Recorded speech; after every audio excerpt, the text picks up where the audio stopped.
Greetings, my name is Stan Prager from the Regarp book blog at regarp.com. Today's podcast features my review of The Sumerians, Lost Civilizations by Paul Collins.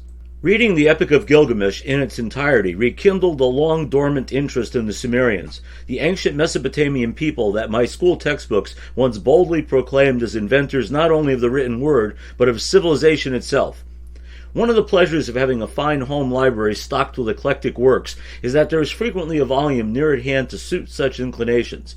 And in this case, I turned to a relatively recent acquisition, The Sumerians, a fascinating and extremely well-written, if decidedly controversial, contribution to the Lost Civilization series by Paul Collins.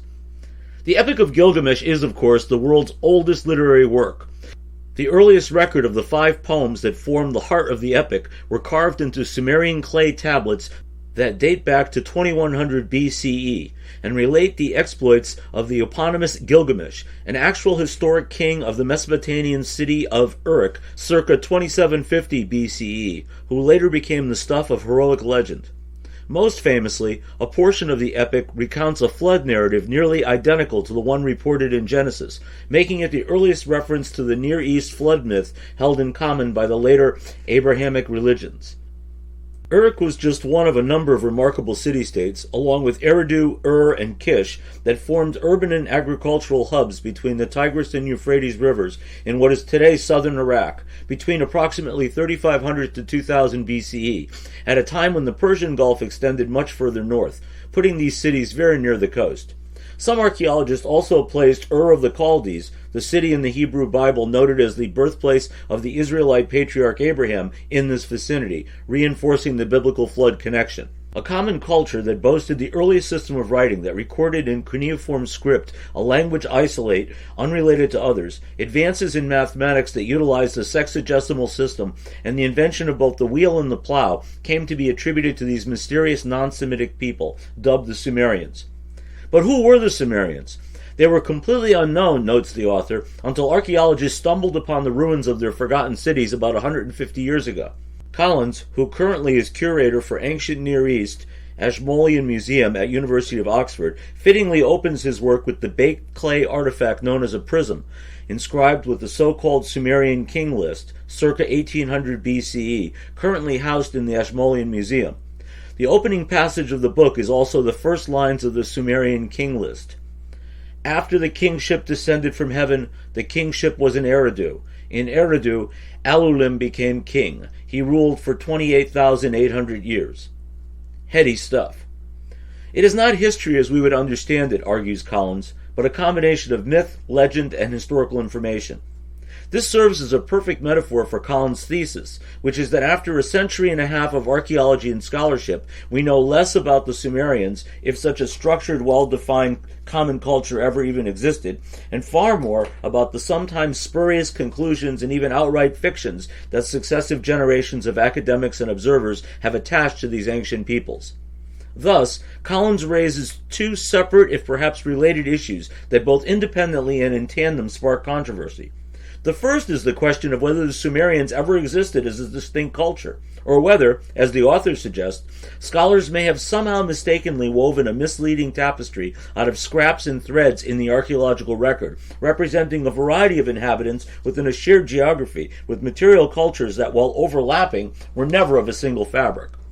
The second is how deeply woven into that same tapestry are distortions, some intended and others inadvertent, tailored to interpretations fraught with the biases of excavators and researchers determined to locate the Sumerians as uber ancestors central to the myth of Western civilization that tends to dominate the historiography. And of course, if there is merit to the former, was it entirely the product of the latter, or were other factors involved? I personally lack both the expertise and the qualifications to weigh in on the first matter, especially given that its author's credentials include not only an association with Oxford School of Archaeology, but also as chair of the British Institute for the Study of Iraq. Still, I will note in this regard that he makes many thought-provoking and salient points. As to the second, Collins is quite persuasive, and here great authority on the part of the reader is not nearly as requisite. 19th century explorers and archaeologists, as well as their early 20th century successors, were often drawn to this Middle Eastern milieu in a quest for concordance between biblical references and excavations, which bred distortions in outcomes and interpretation. At the same time, a conviction that race and civilization were inextricably linked, to be clear, the white race and Western civilization, determined that what was perceived as advanced was ordained at the outset for association with the West. We know that the leading thinkers of the Renaissance discovered the Greeks and Romans as their cultural and intellectual forebears, with at least some measure of justification. But later, far more tenuous links were drawn to ancient Egypt, and of course, later still to Babylon and Sumer. Misrepresentations, deliberate or not, were exacerbated by the fact that the standards of professionalism characteristic to today's archaeology were either primitive or non-existent. None of this should be news to students of history who have observed how the latest historiography has frequently discredited interpretations long taken for granted, something I have witnessed firsthand as a dramatic work in progress in studies of the American Civil War in recent decades. Notably, although slavery was central to the cause of secession and war, for more than a century African Americans were essentially erased from the textbooks and barely acknowledged other than at the very periphery of the conflict, in what was euphemistically constructed as a sectional struggle among white men, North and South. It was a lie, but a lie that sold very well for a very long time, and still clings to those invested in what has come to be called lost cause mythology.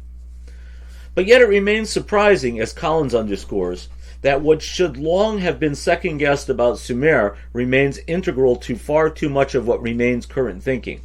Whether the Sumerians are indeed a distinct culture or not, should those peoples, more than 5 millennia removed from us, remain artificially attached to what we pronounce Western civilization? Probably not. And while we certainly recognize today that race is an artificial construct that relates zero information of importance about a people, ancient or modern, we can reasonably guess with some confidence that those indigenous to southern Iraq in 3500 BCE probably did not have the pale skin of a native of, say, Norway. We can rightfully assert that the people we call the Sumerians were responsible for extraordinary achievements that were later passed down to other cultures that followed. But an attempt to draw some kind of line from Sumer to Enlightenment Age Europe is shaky at best. As such, Collins's book gives focus to what we've come to believe about the Sumerians and why we should challenge that. I previously read and reviewed Egypt by Christina Riggs, another book in the Lost Civilization series, which is preoccupied with how ancient Egypt has resonated for those who walked in its shadows, from Roman tourists to Napoleon's troops to modern admirers, even if that vision little resembles its historic basis. Collins takes a similar tact, but devotes far more attention to parsing out in greater detail exactly what is really known about the Sumerians and what we tend to collectively assume that we know. Of course, Sumer is far less familiar to a wider audience, and it lacks the romantic appeal of Egypt. There is no imagined exotic beauty like Cleopatra, only the blur of the distant god-king Gilgamesh, the Noah without the ark. So the Sumerians come up far more rarely in conversation and provoke far less strong feelings, one way or the other. The Sumerians is an accessible read for the non-specialist, and there are plenty of illustrations to enhance the text. Like other authors in the Lost Civilization series, Collins deserves much credit for articulating sometimes arcane material in a manner that suits both a scholarly and a popular audience, which is by no means an easy achievement. If you are looking for an outstanding introduction to these ancient people that is neither too esoteric nor dumbed down, I highly recommend this volume. Thank you for joining me for today's podcast. I encourage you to download it and share it in your network. Many more reviews on an eclectic array of fiction and nonfiction books are available at Regarp.com and RegarpBookBlogPod.com. Have a great day.